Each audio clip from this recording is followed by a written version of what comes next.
I'm Alice Loxton, and I present documentaries over on History Hit TV. If you're passionate about all things royal history, sign up to History Hit TV. It's like Netflix, but just for history. You've got hours of ad-free documentaries about all aspects of the past. You can get a huge discount for History Hit TV. Make sure you check out the details in the video description and use the code REALROYALTY, all one word, when you sign up. Now, on with the show.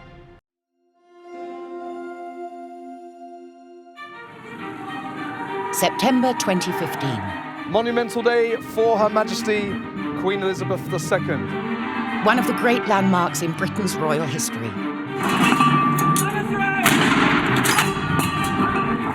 Queen Elizabeth is the UK's longest reigning monarch. I thank you all, and the many others at home and overseas, for your touching messages of great kindness. She has broken a record held for over 100 years by her great-great-grandmother, Queen Victoria. I declare before you all that my whole life, whether it be long or short, shall be devoted to your service. This isn't the only record Elizabeth holds. She's also the world's oldest living monarch. She doesn't change, but she adapts. Her years on the throne have been momentous.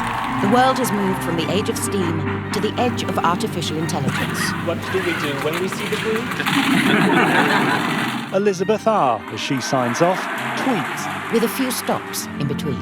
It's one small step for man. She has reigned with a sure and safe hand, fiercely keeping her nation's secrets. But around her, her family has kept the media and the royal commentators busy. I sometimes wonder how future generations will judge the events of this tumultuous year. Driving a worldwide royal business that has enthralled millions and made billions. I'm not saying whether it should be printed in there, but it helps to sell newspapers. But how much do we really know about the woman who's become an extraordinary queen? To the Queen! To the Queen!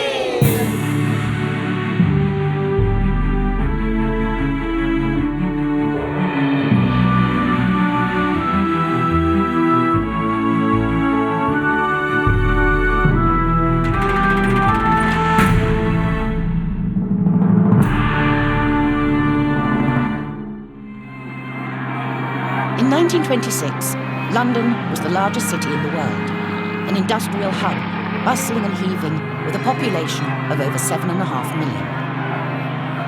But it wasn't a happy place. Amongst the steam-driven lorries and soot-covered workers was trade union militancy, economic depression, and a deep-set fear of communism. A general strike had brought Britain almost to a standstill. Armoured cars were on the streets.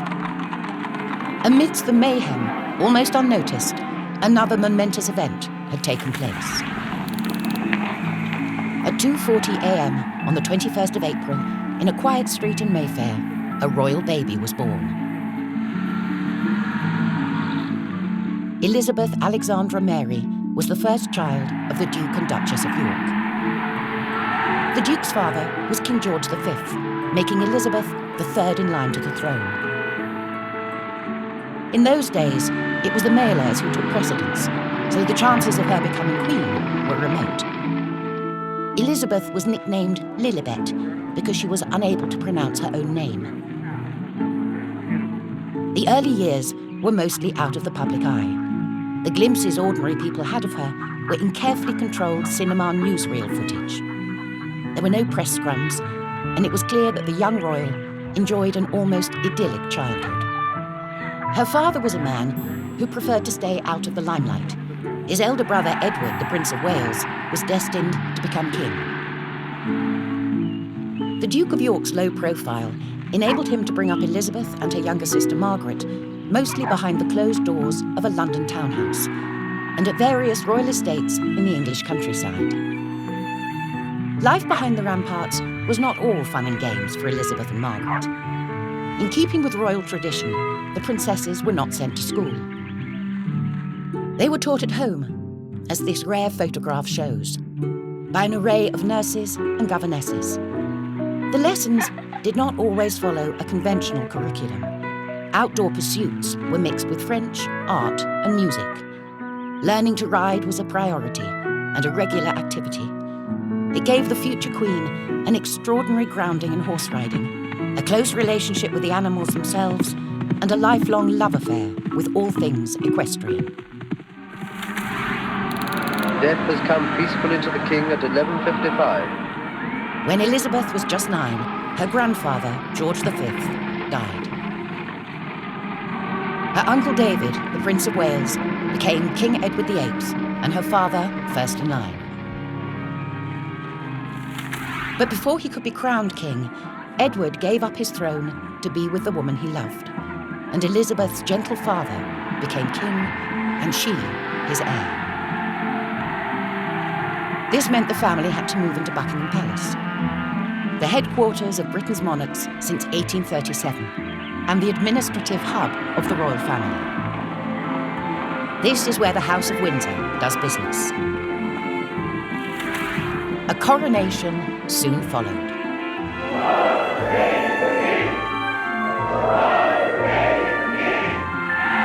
On the balcony of the palace after the ceremony, Elizabeth, now 10, showed off what was to become her trademark royal wave. As her father got to grips with being George VI, the family set about preparing her for the job she would one day inherit. This meant learning how to be a leader. But the war clouds were gathering on the other side of the Channel. And when Elizabeth was just 13, fighting broke out across Europe. As the full fury of Hitler's might struck London. This is the form of warfare Germany introduced into the civilized world. This is total war. Elizabeth and her family found themselves on the front line. Buckingham Palace has been bombed again. But this kind of savagery on king or people will never bring the Nazis one day nearer victory. We shall stay on the job till it's finished. The king is still in London, in London, in London. While her parents stayed to face the Blitz, the princess and her sister were moved to Windsor Castle. The oldest occupied castle in the world, it stood for 1,000 years and has become the real home of Britain's kings and queens. Its thick ramparts were deemed safe from German bombs. Elizabeth and Margaret were not the only children to be evacuated from their homes. As Hitler tried to crush Britain's cities with his air force, almost 4 million people were moved to safer rural areas. Around 1 million of them were children, and many were sent as far afield as Canada. They called the operation Pied Piper, and the War Cabinet enlisted the help of young Elizabeth. She was to speak publicly for the first time on radio. Thousands of you in this country have had to leave your homes and be separated from your fathers and mothers. My sister, Margaret Rose, and I feel so much for you, as we know from experience what it means to be away from those we love most of all. 60 years later, Elizabeth's wartime experiences of a London under attack served her in good stead. 3 of the suicide bombers had struck underground. The 4th detonated his device on the top deck of a bus. Sadly, we in Britain have been all too familiar with acts of terror, and members of my generation, especially at this end of London, know that we have been here before. Atrocities such as these simply reinforce our sense of community, our humanity, and our trust in the rule of law. In 1939, a teenage Elizabeth also boosted morale by visiting those who were to take the fight to Hitler. On a visit to the Royal Naval College at Dartmouth in Devon, the teenage princess was shown around by a young cadet, Prince Philip of Greece and Denmark. It was a meeting that was to change both their lives. In the summer of 1947, after knowing each other for 8 years, Elizabeth and Philip were formally engaged. Elizabeth was 21, Philip 27. The betrothed couple are seen in happy mood, as are their majesties, the King and Queen. They were married 4 months later in Westminster Abbey. The ceremony was a regal affair. 2,500 people from around the world were there to witness the royal union. Side by side they appear, heading the procession down the nave, the bride and bridegroom. A year later, the couple had their first son. They called him Charles. Elizabeth's father and mother were overjoyed, as were the rest of the royal family. But the king's health was failing from 6 years of war and a lifelong smoking habit.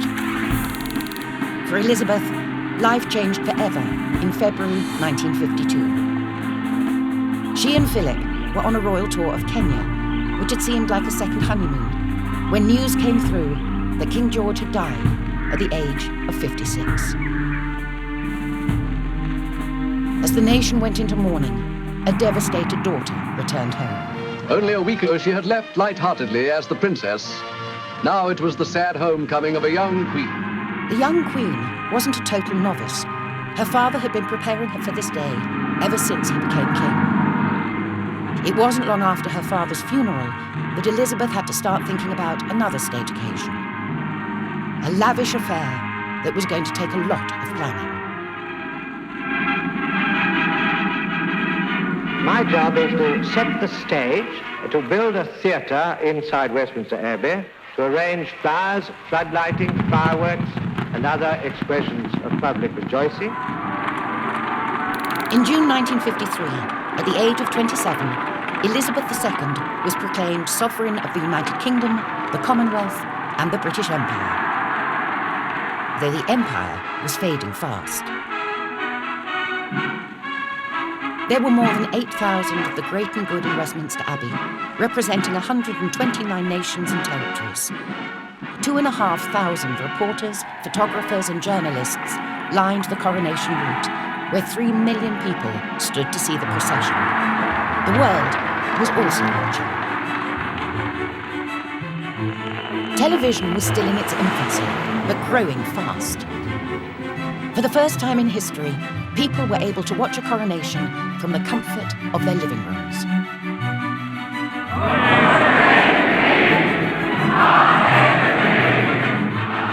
Mostly, it was in black and white, even though it was also filmed in colour as part of the first colour TV experiment. But only a very few got to see it in colour as it happened, and they were 150 patients and staff in the Great Ormond Street Hospital for sick children. Just over 20 million Britons watched the black and white ceremony, a third of the population. Nowhere near as many tuned in for Elizabeth's Diamond Jubilee, but there were far more on the streets. We love you, Queen Elizabeth! With drumming and dancing, lunches and laughing, Britain brought out the red, white and blue and threw the Queen a party. As far as we're concerned, she has never put a foot wrong, and we're proud of her. It was a celebration of an enduring popularity. Even though it rained, it was a right royal occasion. In Piccadilly, Charles and Camilla popped in for cake and a cuppa. There were around 9,000 parties up and down the country. It's been a fantastic day. We've had a great day. We had the rain, we expected the rain. We saw the Queen, we laughed, we danced, we sang with people, we waved our flag. It's what we wanted. It's not only at home that Elizabeth is highly regarded. In America, she's a particular favourite. You have been our closest partner. As all of that change is coming, she's continuity. She's still there. She's still the same. Dignified, honorable, straightforward. There is an awe, there is a respect, there is a fascination. There's an absolute fascination by the American people with the monarchy. Elizabeth's face is the most reproduced image of any human being, gracing billions of banknotes, stamps, and coins around the world. But her reign has not been entirely without drama or political controversy. The British Empire disappeared. The Commonwealth of Nations dwindled. And there have been many protests on the streets of Britain. The Queen has been unable to intervene in any of this. As a constitutional monarch, she has no power and cannot publicly get involved in politics. Are you supposed to be enjoying this lunch? Perhaps the most impressive fact of her 6 decades is that on none of the global events of that time, from Suez to the Euro, do we really know what the Queen thinks. She's extremely prudent. She doesn't make statements. She doesn't talk to friends in private, these so-called friends who suddenly appear the next minute in the newspapers having sold their story to them. She talks principally, privately, to her dogs and to her horses.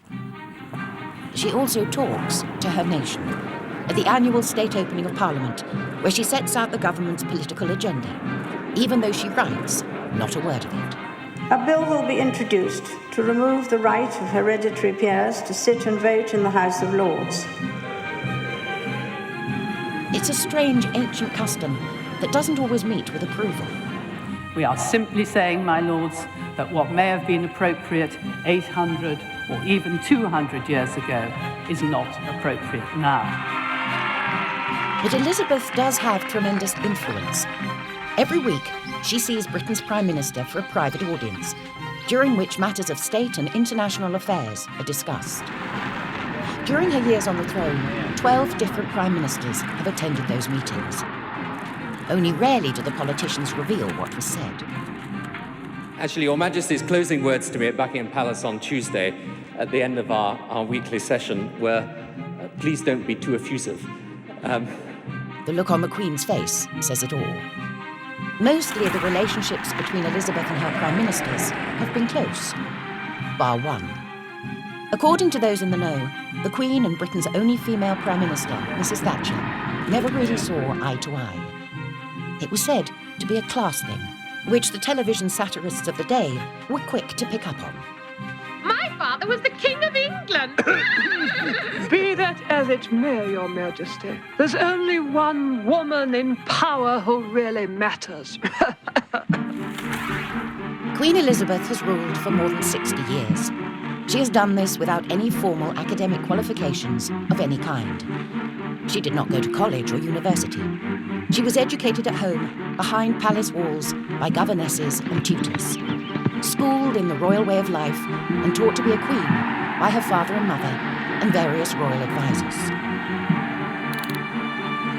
Her only official training came during the Second World War, when she joined the women's branch of the army.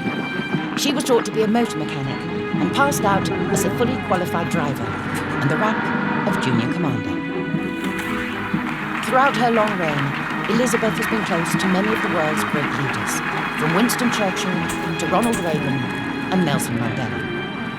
No one in the entire history of the human race has had such a range of personal contact with other world leaders. 12 British Prime Ministers for a start, from Churchill to Cameron. 12 American presidents, from Truman to Obama, and a host of other colourful historic figures, from President de Gaulle to Emperor Hirohito. If there's an event in a far-off country, David Cameron says, whether an election, a coup or a riot, Her Majesty will not just know about it, but have chapter and verse. The Queen has featured on the silver screen too, and met many of its stars, including those who have played her. I honestly feel half of the award really belongs, maybe 3/4 of the award, belongs to Queen Elizabeth, because I'm portraying her, and I think it's that character that people love on the screen. Helen Mirren, of course, is now a dame, as well as an award winner. Queen Elizabeth is one of the most closely protected people on earth, and the bearskins and tunics of her personal guards at Buckingham Palace have become a huge tourist attraction. But no one is ever totally safe. In 1982, an intruder broke into Buckingham Palace in the middle of the night.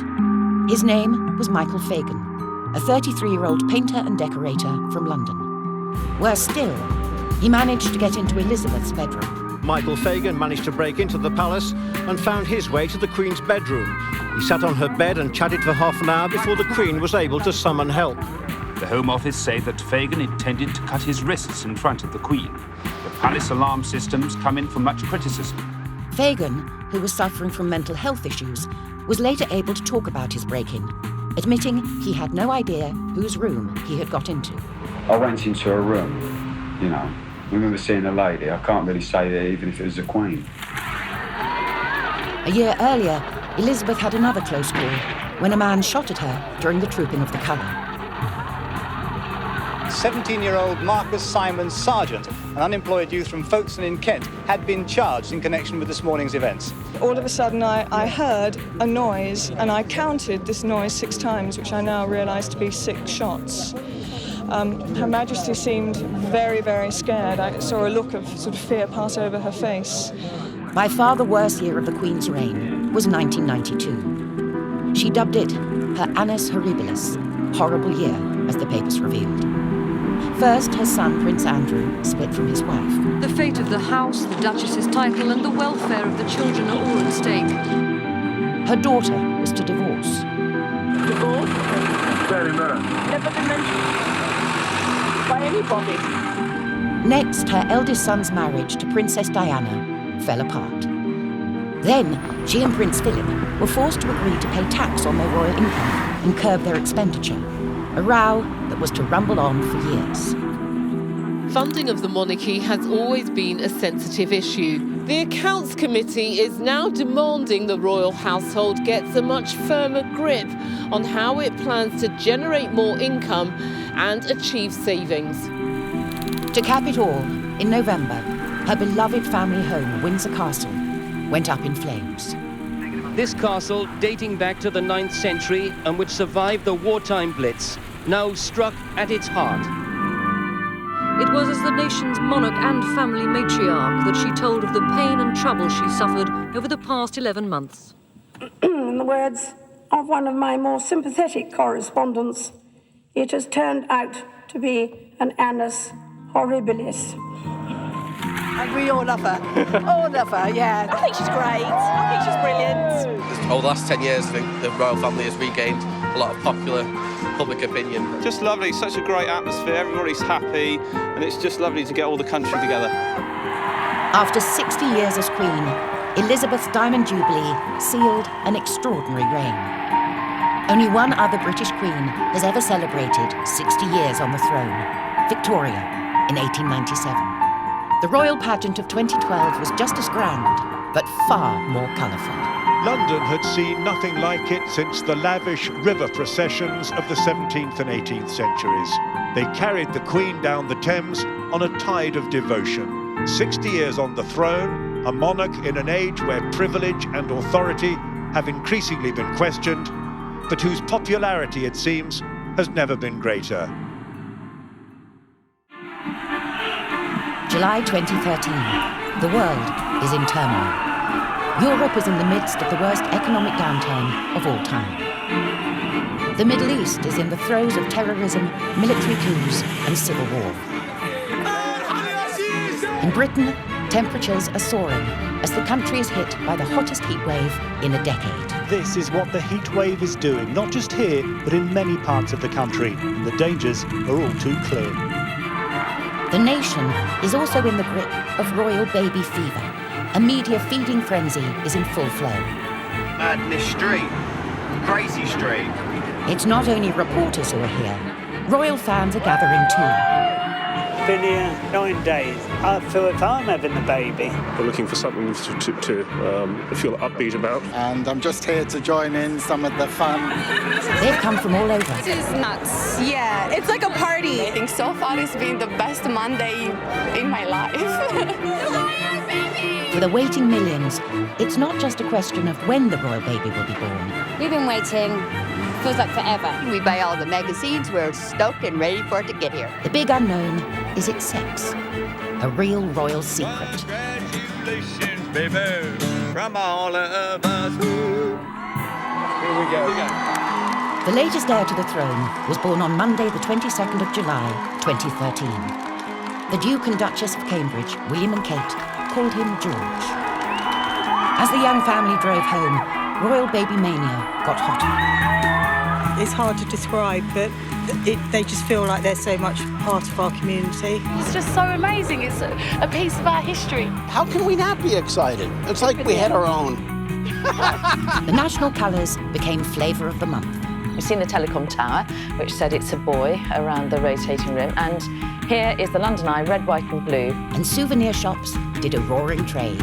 Many tourists will come to see the baby new prince coming in the UK. So definitely, it's going to be good business. One of the T-shirts says, "Keep calm, my great granny is the queen." I mean, who buys that? Everyone. By the end of next month, our appetite for souvenirs, memorabilia and a spot of extra champagne is expected to earn the economy a cool $250 million. For the House of Windsor, babies are more than income generators. Prince George is the latest in a long line. Every birth gets the full treatment.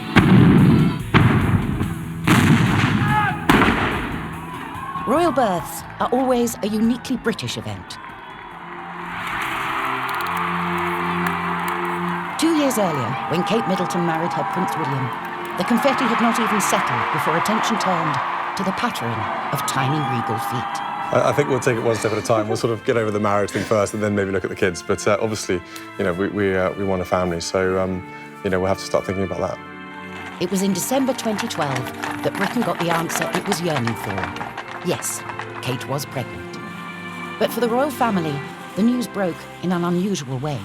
Prince William left his wife's bedside this evening without comment or even his normally cheerful smile for the cameras. Kate is suffering from what's known as hyperemesis gravidarum, an extreme form of pregnancy sickness that doctors say should not cause concern. The royal family decided that under the circumstances, they had no option but to make a public announcement about her pregnancy. 64 years earlier, the royals were able to be more controlling. Prince William's grandmother, Elizabeth, was less than a year into her marriage to Philip Mountbatten. Royal watchers noted that the princess was gradually withdrawing from public life, eventually disappearing altogether. In the few photos the press were allowed to take, she was always sitting down. Elizabeth was 8 months pregnant. Without an official announcement, the papers of the day had to rely on sources close to the palace. At this time, pregnancy was not openly discussed, and women were patronised with public information films. For nearly 9 months, you will have been providing a snug home for him and supplying food for his rapidly growing body. You'll be waiting and waiting. If pregnant women were to venture out, the bump should be minimised, with a little help from the world of fashion. But as the 50s became the 60s, there was a sexual and fashion revolution. Here, at one of Britain's only chain of combined mother and baby shops, mothers in waiting can today get well-designed foundation garments and inexpensive and pretty clothes. By 1964, when Elizabeth was carrying her 4th child, she publicly and proudly displayed her bump, and in doing so, became a maternity fashion icon. But 18 years later, the tabloid thirst for royal baby stories hit rock bottom, when a pregnant Princess Diana was photographed in the Caribbean. The Queen was outraged, calling it the blackest day in the history of British journalism. Even when she wore the most shapeless of dresses, the focus on Diana's bump remained. The most photographed woman in the world often finds all the attention irksome. Behind the fuss, the insatiable demand for Diana pictures, and some freelance operators hoping to get the one shot that could make them a fortune. By the summer of 2013, the royal family and the press had patched up their differences, so far as royal babies were concerned. Kate Middleton's pregnancy was seen as an asset, and she was thrust into the limelight. Not only did this boost the royal family's popularity, but the economy got a helping hand too. Business cottoned on to what can be the magic of the so-called Kate effect long ago. She wears something like this spotted maternity dress. Within hours, it has sold out. Unlike previous royal pregnancies, Kate's due date took no one by surprise. The world's press were fully briefed and camped outside London's St Mary's Hospital well before the big day. But in the 1940s, royal births were covered differently. Prelude to nationwide rejoicing, as on the historic day, news of the royal birth was patiently awaited. To Princess Elizabeth, heiress presumptive to the throne, a son had been born. Back then, television did not have breaking news. A royal proclamation was hung on the gates of Buckingham Palace, and there were no photographs of the prince himself until the royal christening, 4 weeks after the birth, by which time his carefully chosen names were in place and an orchestrated photo opportunity permitted. First official film record of the infant Prince Charles of Edinburgh. But 34 years later, the royals changed. Breaking with tradition, Prince Charles's firstborn William made his public debut on the steps of the hospital where he was born. He was also the first heir to the British throne to be born in a hospital. It's known the Queen would have preferred the princess to have her baby here at the palace. But in the event, it's assumed the princess bowed to medical opinion, known to favour a hospital confinement. Public reaction to the birth was joyous, even though Britain was facing tough economic times and industrial unrest.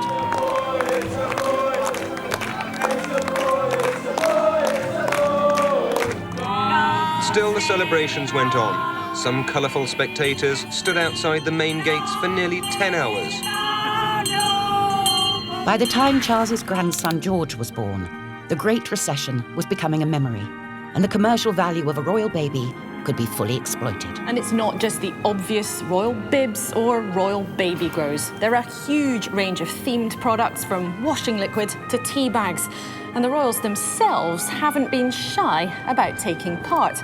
Royal baby booties being sold by Prince Charles's estate. Even the Queen joined in. Here at home, my own family is a little larger this Christmas. The arrival of a baby gives everyone the chance to contemplate the future with renewed happiness and hope. The future was the usual royal christening and a job for life. It is history today. It's also the day that Prince George is brought fully into the family firm as a member of the Church of England, of which we know the Queen is defender of the faith, and so will be Prince Charles and Prince William, and one day Prince George. When George's grandmother was born, she was not a direct heir to the throne. In those days, females gave way to male heirs, and her father's brother Edward was the direct heir to the throne. This meant Elizabeth's first steps were not the centre of attention. Press coverage was limited and carefully controlled by the palace, enabling the young princesses and their mother to travel widely. This happy childhood was in stark contrast to the one experienced by her father. Few knew it at the time, but the Duke of York had been abused as a child. His father, George V, was a military disciplinarian. He expected order and obedience in his children, and frequently beat young George. King George's harshness left his son emotionally and physically scarred. He suffered from lifelong abdominal problems and a debilitating stutter. The exhibition is an empire undertaking. I have the greatest pleasure in declaring it open. As second in line to his father's throne, the Duke of York was able to give his wife and daughters a family life far removed from the one he had experienced. But this was all about to change.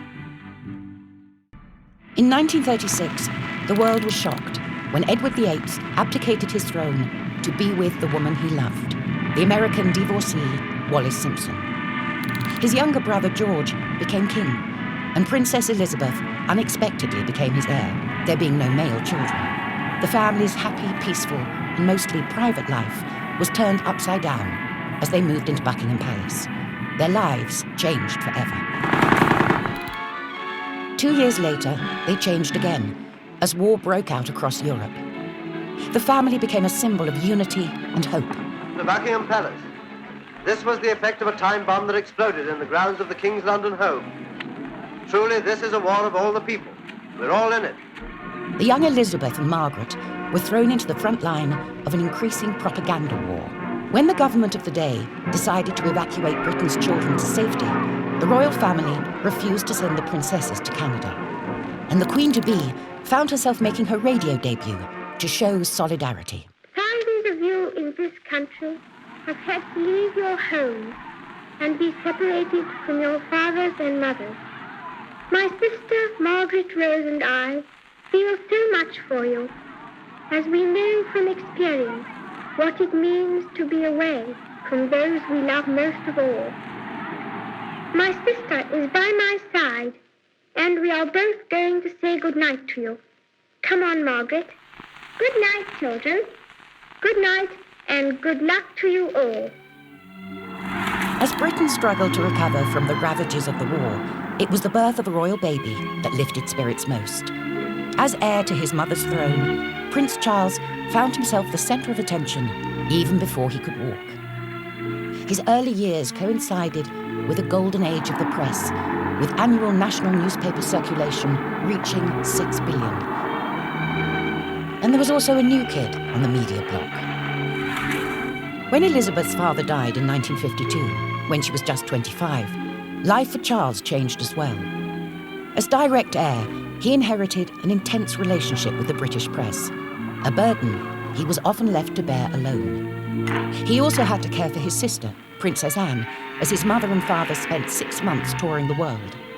When the family eventually came together, the new queen seemed detached, her family life now secondary to royal duties. By the time Prince Charles became a father, the world was living in an increasing news cycle. Media interest in royal children had reached epic proportions. Diana was determined to give her eldest son as normal a life as possible, and a very different upbringing to that experienced by Charles. And she had all the right credentials. Her 2 main jobs before her engagement both involved looking after children. First there was Patrick Robertson, an American child living in London. Then at the kindergarten in London, where she helped the teachers. In 1983, Diana flouted tradition and her in-laws when she insisted that 9-month-old William accompany her and Prince Charles on an official visit to the Antipodes. Until then, royal babies had been left behind in the care of nannies and minders. Prince William was to follow in his mother's footsteps. 21 years later, he insisted that baby George be part of his royal tour to Australia. For Prince George, this was only the second official engagement, carefully controlled with limited media access. On a tour that's provided some appealing images, today's will cap them all. In her lifetime, Princess Diana was unable to curb the insatiable appetite of Britain's media. Like his father before him, William appeared mystified by the press scrums. It's a sign of the times that his first words in public related to the media.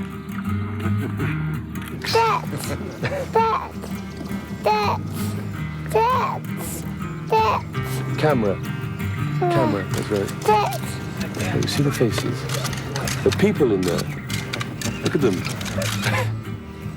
Trapped. Both Charles and Diana tried to protect their sons by feeding them regular but organised photo opportunities. They think they're doing fine for the photographer, Tim Graham, but let's get ready for a better shot. One more kiss, please. Steady. Go. It was a strategy that worked. For a while. We have a flash here saying that Diana, Princess of Wales, has died in a car crash in Paris. Diana's death was, in part at least, blamed on the paparazzi who had always pursued her. They were seen being rounded up by the police on the night of the crash, when they swarmed around the wreckage, ignoring the dead and injured passengers.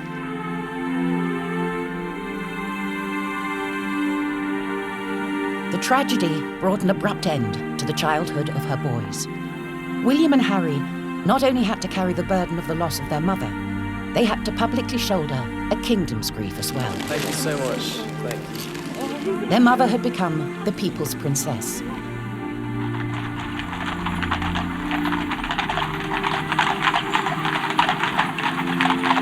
As Britain grieved, the young princes presented a united and dignified front.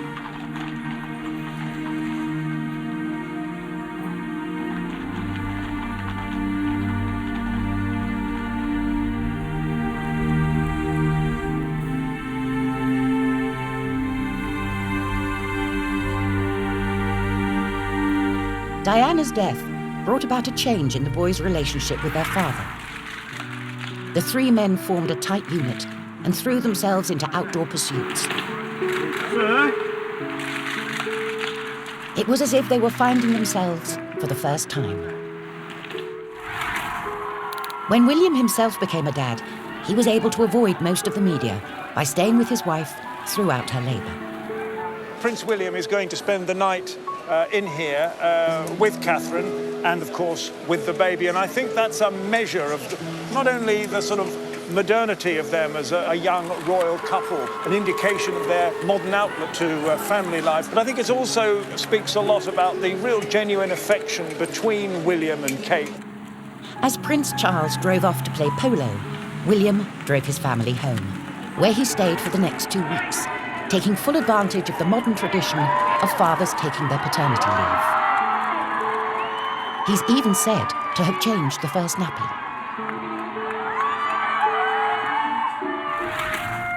Kate and William also made other changes.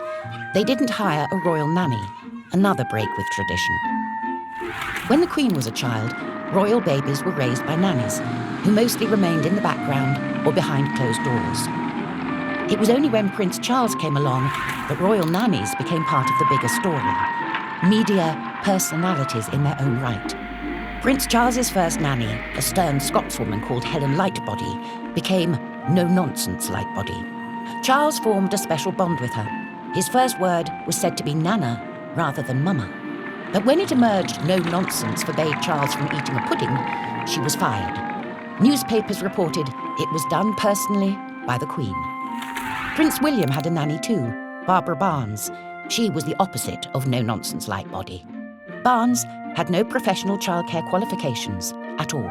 She turned out to be a soft touch, and it was said became too close to the young princes for Diana's liking. She had to go. Diana did find one nanny she liked, Olga Powell. Nanny Powell was much more in the no-nonsense Lightbody mould.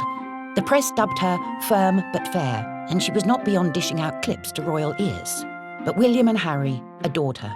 The bond between them strengthened as she guided them through the breakup of their parents' marriage.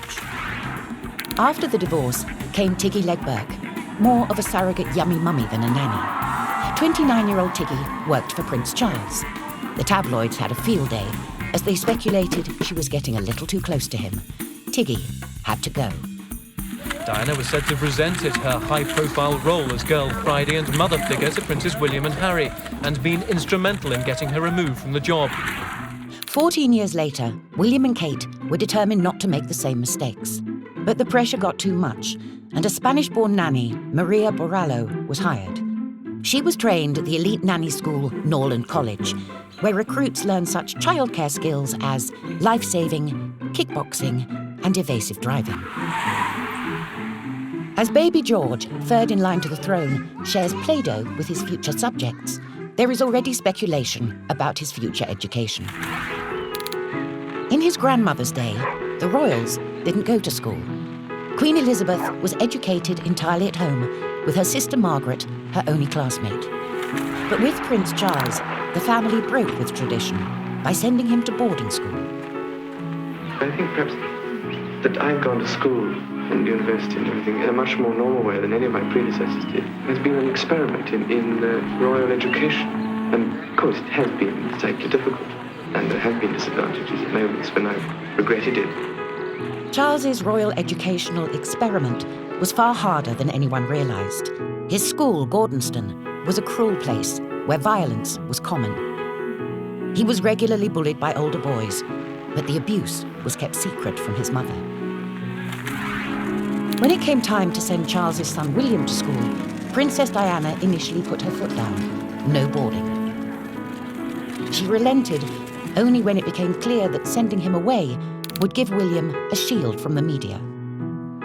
At Eton, Prince William has been protected from the media. The new rules mean a picture of William drinking outside a pub would be acceptable since it's a public place. A photo of him eating inside a restaurant would be considered an intrusion. The real test of this agreement is whether carefully planned photo opportunities will be enough to satisfy the appetite of press and public alike. The world's appetite for stories about Britain's royal babies has changed dramatically through the ages.